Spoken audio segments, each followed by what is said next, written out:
The Sixers made a move. Miami made a big move. The Pacers didn't make a move per se, but they got Oladipo back after being out for most of the season. He came back like 2 weeks ago.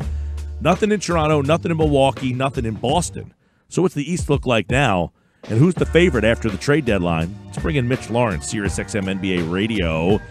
He joins us now on the Sports Bash Boardwalk Honda Hotline.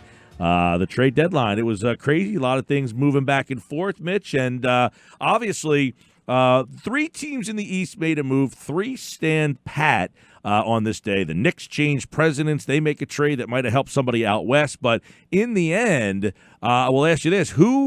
If Milwaukee's the favorite, but did any of the other teams close the gap after today? I was going to answer the question you posed before, who's the team to beat in the East? I was going to say, not you guys. That's for damn sure. Yeah, I think Miami helped themselves as long as Iguodala isn't, last year he did struggle at points in the finals. He also had some moments, but anytime you can add Andre Iguodala and Jay Crowder, Miami's better. The guy they also wanted, Gallinari, they couldn't get because they couldn't agree on an extension because it's going to eat into their salary cap for the future. So that was also a move that if they would have gotten Gallinari, now some people think, guys, that would have equaled, that would have brought him up to Milwaukee's place. I don't know about that. I still think it's a Milwaukee. It's a one-team race. It's all about Milwaukee. The way they've played this year, they're on pace to win 70, 71 games. You can argue they could have, if they could have added somebody to create his own shot off the dribble, which is something the Sixers obviously need. That would have helped because you wonder in the playoffs if, Antetokounmpo is locked up, if he finds the same type of defense as he did last year and he struggles, who is that player who can get a shot? I don't really trust Bledsoe. Middleton's not that guy. So I'm still going with Milwaukee, though, as the heavy favorite. I still think it's really a three-team deal for the whole enchilada. It's them and the two L.A. teams. I don't see anybody else at this point. All right, you talk about Philly. It's not them. They did bring in Alec Burks, Glenn Robinson III. Is that just, hey, we did a move to do something, or does that close the gap on anything and fix some of their issues? They got bigger issues. They got huge issues, as you know, in the locker room. They got issues with Joel Embiid. Sometimes I watch Joel Embiid these days, guys, and I think he's 35 years old. It's like, what the hell's going on here with this Just guy? 35? Well, maybe even more. Certainly not what it says on his birth certificate. So, between that, Ben Simmons saying we're soft, Al Horford, we got problems in the locker room. The moves they made with getting the guys from the Warriors is for their bench. There's no doubt about that, but they've got bigger problems, obviously. Embiid's statements, his unreliability. We've gone over this in the past. I don't know why that would change when we get to playoff time. I think they're going to be a quick out. I'm not saying they're going to lose in the first round, but I would be surprised at this point if they got deep into the playoffs in the Eastern Conference. I never liked them to begin with going into this year because I thought the Jimmy Butler thing was going to be a big problem for them, never replacing his ability to get his own shot at the end of a 24-second shot clock, end of quarter scoring situation. Who are you going to go to? It's hard. It's problematic for them. And so they didn't really help themselves. And this is going to all fall down on Brett Brown, unfortunately. How many issues do Burks and Robinson solve, Mitch? If any? None? They don't. I mean, they can shoot. You can't give me anything. Guys. They're bench guys. They're not. They don't move the needle. Believe me, they're not going to move the needle. Now, Burks off the dribble. He's a bench guy. That's what you got here, and that's what you need. Here's the deal. As I said on Sirius the other day, if they had Jimmy Butler, that would solve a lot of problems. That's why that was such a critical loss because. Now, I don't know the whole story. You probably know it more than I do. Was he unhappy there to the point where he wasn't going to resign there? Were they unhappy with him? All I know is they didn't sufficiently replace him. And it's hard. It's difficult to replace a guy like a Jimmy Butler. And I'm not a guy who's a huge Jimmy Butler fan, but for what he provided for that team, they're not going to get that from Tobias Harris. They're not going to get that from Ben Simmons. They're not going to get that from Joel Embiid. So the guys they brought in don't move the needle when it comes to what they needed to have done. Right. I agree with the point that they don't move the needle so much, but I guess the secondary question would be, do they help the other guys out? In other words, does it help Ben Simmons, the spacing issues? Do either one of those guys help that problem? Perhaps. We're talking about guys who, put up numbers sometimes for Golden State, who's a pretty bad team. You're going to have to watch and see how it plays out. Ben Simmons still doesn't want to shoot. Joel Embiid still has problems answering the bell, and then when he does, you don't know if he's going to look like he's 35 years old that day or if he plays with any type of, urgency. I mean, these problems the Sixers have are not going to be solved by two bench guys they got from the Warriors. Yeah, no, and look, I think the Embiid thing, I've said it before, the biggest problem I have with the team, it's not their road record, it's not Ben Simmons this or that, it's Joel Embiid, whether he feels like playing or not. And in the last two playoffs, he was hurt, out of shape. Last year, hurt, had the runs. I mean, it came down to if he was healthy last year, they probably beat the Raptors. And here's the deal.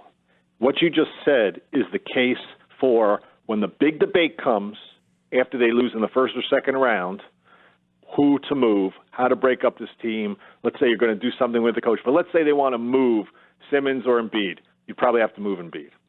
That'd be the guy you have to move. At least Ben Simmons plays with urgency. He gets up and down the court, right? I mean, you can see that. He has flaws to his game, we know. But Joel Embiid, I mean, come on. The stuff that he pulls is just ridiculous. Yeah, but and I'm going to try and make excuses for him just to play devil's advocate here, Mitch. Go ahead. It's a tough task, but I'm up for it. So, all right. I mean, you look at Jimmy Butler when he was here and J.J. Redick for a couple years, and those two played really well with Embiid, and I'm just trying to play therapist. Embiid, I mean, let's go back a little bit. Embiid in the offseason is told from the organization, you got to take it slow. We're built for the playoffs. You have to get to the playoffs healthy. You're not going to play back-to-backs. Now that's changed. But he's being told in the start of the year not to come out of the gates hot, pace yourself, essentially. And he's missing his buddies. The fit doesn't work in his favor for his style of play. Forget everything else off the floor. So I'm not saying that validates what we see, but maybe that could be a case where you say, look at Ben and all the liabilities that he brings. Maybe so move Ben instead. Yeah. Well, you might have to move one of them. Yeah. I don't know. I mean, that's not a question for today. No. I mean, we got to see how this whole thing plays out. But obviously, this is the type of year. I didn't think they were going to be. I was one of the people. I was down on the Sixers from the start, but I thought they were obviously going to be a playoff team. They would be a factor in some situations, but they wouldn't go that deep because they had some inherent flaws. We'll see how that all plays out. I could be totally wrong. I just don't see them turning things around. And by the way, they're a pretty bad road team, and they got to start the playoffs on the road. That's not going to be good. What is your take? You look at Indiana. They're like the forgotten team here. Are they the team that maybe is the one not enough people are talking about with Oladipo returning and the fact that they stayed in it without him? Well, he did a great job without him, and he's had, he's been out of ball for a year, so, it's like I can't expect a lot from Oladipo here for the first month. If, we'll see. I'm of the opinion they've got a ceiling. They're not going to beat Milwaukee. They're not going to beat Miami. I don't know if they beat Boston. I think they do a hell of a job for what they have. I'm kind of surprised. There was some talk they were going to trade Miles Turner. And I guess I know Kevin Pritchard doesn't want to make in-season deals if you're really not improving yourself, so I guess that didn't work out. But you know what? There'll be a pain in the butt for somebody. Yeah. But, a lot's going to ride on how Oladipo, the level he finally finds himself at. If, a couple of years ago, he was like an all-NBA type player. And that's when they gave Cleveland, I think, all kinds of fits in that first-round series that went 7, which was for LeBron to have to go 7 games to dispatch an Indiana team was a surprise, but that also was a reflection on Cleveland. But we'll see. I mean, we'll see how Indiana does. I look at, the other thing about today, I was waiting for Boston to make a move for a big, and they never did. Looks like they definitely need. Right. They're probably going to have to go into buyout market, I guess, right? The buyout market, right. I don't know who's out there. It was the trade deadline. There were 9 trades. There was a lot of craziness. I still don't understand what Houston did by, trading off Clint Capella, who got some 14 and 14, and I know they think he's now overpaid, and he doesn't run they don't run pick and rolls where he's involved. It's all isolation stuff. But the fact that they think they can go into a Western Conference play, look, maybe they'll get a buyout, but right now they go into a Western Conference playoff series against either a Jokic, Anthony Davis, Gobert, teams with size, teams with big men. and they're going to counter with P.J. Tucker at 6'5". That doesn't make a lot of sense. We're talking with Mitch Lawrence, SiriusXM NBA Radio here on the Sports Bash, looking at the NBA trade deadline and what. Before we look at the contenders, what about the Knicks and their whole day today? They get a new boy. Leon Rose looks like he's in. They make a trade of Morris. I mean, did the Knicks clear up anything?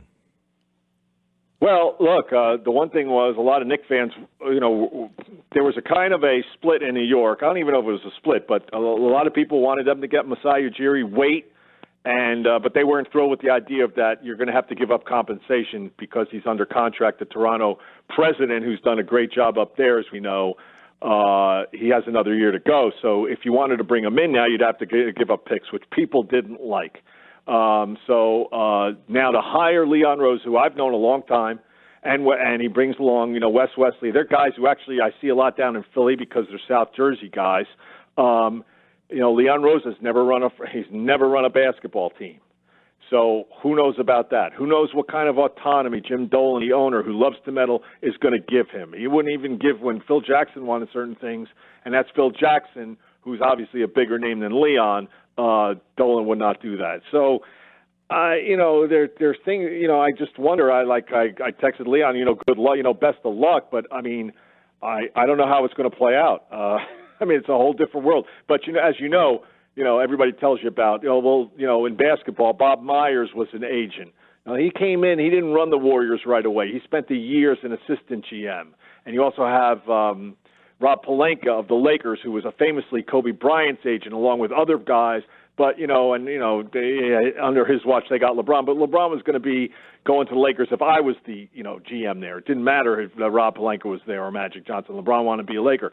And here in New York, the Mets decided to hire Brody Van Wagenen, who's a former agent. I believe also CAA, if I'm not mistaken. Anyway, it's been, you get mixed results. You've had other people who've been agents in the NBA to not great success, so we'll see. But at least they clear that up. We'll see if Leon can actually build a team. What they did today with Scott Perry, who remains under, they got rid of Steve Mills. Scott Perry traded Marcus Morris to the Clippers. And the Clippers, that was a big thing for the Clippers because they kept them away from the Lakers. The Lakers wanted Marcus Morris, and now, you guys know Marcus Morris. You're familiar with him in his game and his toughness, and he's got playoff experience. And you add them to the Clippers with Kawhi and Paul George and Montrezl Harrell. They got a lot of people who can defend or try to defend LeBron if they meet up with them, the Lakers, in a series. That's all we think it's going to happen. We'll see.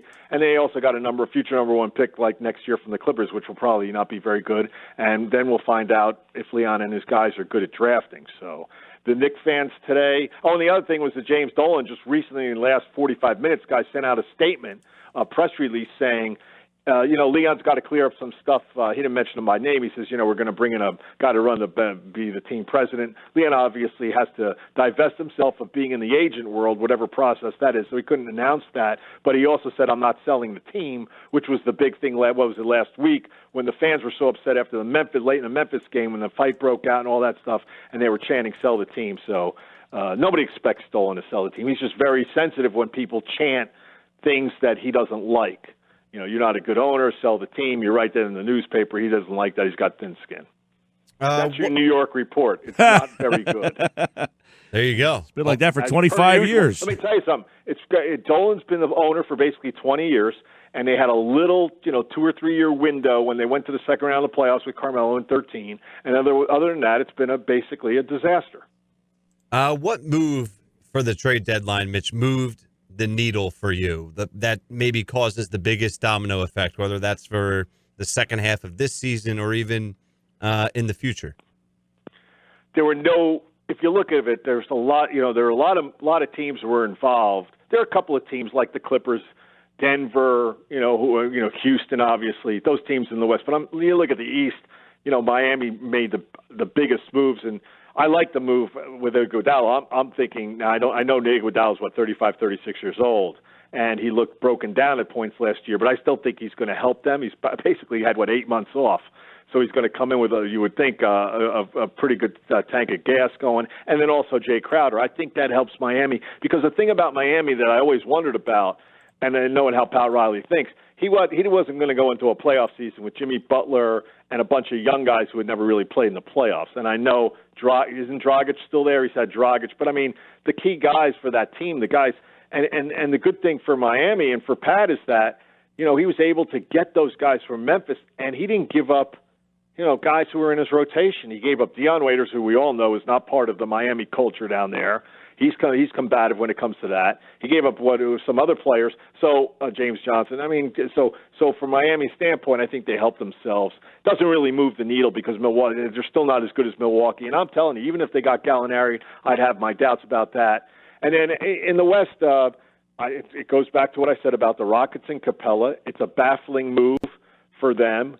I love what it did for Atlanta. I thought they won. That's not a move, the needle type of move, which you guys are talking about. But Trae Young obviously wanted help, and they got a guy who can get him 14 and 14, doesn't demand the ball. That helps him and John Collins. And Atlanta's been bad this year.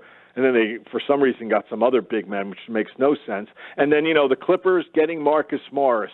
It's a two-pronged thing because they get Morris, who's an upgrade over Mo Harkless, who came here, and he's on his last year of his deal, but it also keeps him away from LeBron James and the Lakers. And I guess the deal there was that the Knicks were asking for Kyle Kuzma, and there's no way the Lakers could give up Kyle Kuzma for Marcus Morris. How about Wiggins heading to Golden State? What's the Yeah, that's actually a good point. I forgot. That's actually, to me, the biggest trade because obviously the Wiggins thing is very interesting. He's got, as we know, all kinds of talent, all kinds of athleticism. He does not have the Kobe genes. He does not have the drive. He does not have the heart. He does not have the motor. And that's been a perplexing thing. Now, earlier this year, he looked great. Can all of a sudden, because he's in a better organization, one of the great organizations in Golden State, and he's surrounded by champion-type players like Curry and Clay and Draymond, all of a sudden that's going to light a fire under him? Your guess is as good as mine. I would tend to doubt it. Now, the D'Angelo Russell move was interesting, too, because we all know that he and Karl Anthony Towns are boys, and they want to play on the same team, so they got that done. And, when they made that trade last year, they did the sign and trade. It was part of the D'Angelo going to Golden State. It was obviously part of the Kevin Durant coming to Brooklyn. D'Angelo, as soon as that basically hit the Twitter world, there were already reports that, they just got him to flip him. And it tells you something that they didn't even wait around to see how he would fit with Clay and Curry. They got rid of D'Angelo Russell now to get Wiggins. And it's like D'Angelo's he's played for the Lakers, he's played for Brooklyn, he's played for Golden State for half a year, and now he's on Minnesota's fourth team. I know Minnesota had to do something, had to shake that team up. That's an awful team. Karl Anthony Towns, you probably know this by now, he hasn't won a game since before Thanksgiving. Yeah, 13 straight losses. That is Karl Anthony Towns, who's the number one overall pick. It's like the longest losing streak a number one overall pick has had since Michael Olowokandi, the Candyman, back for the Clippers 100 years ago. I mean, it's an embarrassing stat that stays on your permanent record. And so finally we'll see. Look, the guy running the Timberwolves now, Gerson Rosas, he's a guy who came in. He saw he needed to make a move with a team that was basically dead in the water. So I got to give him credit for that, and we'll see if D'Angelo Russell and Karl Anthony Towns can start winning some games. You like Memphis? Oh, I like Memphis before the. I'm not a big guy on Justice Winslow. The Miami people love him. They think he's a tremendous player. I think he's a decent, a good rotational player. I like Memphis because why? They got John Morant. I mean, John Morant to me has been. He's obviously going to be the rookie of the year because Zion's not going to play enough games. And John Morant has that team in eighth place. They actually have a winning record. And the rebuilding job that the new regime did there to go away from the grit and grind. They finally got rid of Gasol last year, finally got rid of, Mike Conley Jr. The guys running that team now, they're doing a tremendous job. Yeah, you got to love the job that Memphis has done. I'm rooting for them to make the playoffs. That would be great to have John Morant right off the bat. Impact winning. We don't see that enough, guys, from our rookies and young players in the league. I'm talking about guys like Karl Anthony Towns, D'Angelo Russell, Andrew Wiggins. If John Morant can get that team, lead them to an eighth place with a rookie coach, that would be a great story for Memphis in the NBA this year. All right, a lot of crazy stuff, and obviously the NBA All-Star Weekend coming up next weekend. Sixers got 4 left. They play tonight against the Bucks. They blew the Bucks out the last time. They blew the Lakers out. I mean, what's going on? They beat the Bucks. They beat the Lakers. They lose to the Hawks. Well, they beat the Bucks because they had what I keep calling the Christmas Day miracle, where they had 21 threes. Yeah. Right, that's the only reason they beat them. And then, we'll see. I mean, look. That's their MO. They beat the good teams at home and get you feeling like, all right, well, they can pick it up when they feel like it. And then they go on the road, they lose to Orlando, and they lose to the Hawks. And it's been like that for 3 years. Who knows? Maybe Joel Embiid will come in tonight and play like a first-team All-NBA MVP candidate and go for 38 and 20 against the Greek Freak. Maybe he'll surprise everybody in Philly. Don't then put he can your hold money. the parade, right? Yeah, right. All right, Mitch Lawrence, SiriusXM NBA Radio, Mitch_Lawrence on Twitter, and he joined us on the Boardwalk Honda Hotline. Thanks, Mitch. Hey, thanks, guys. Appreciate it.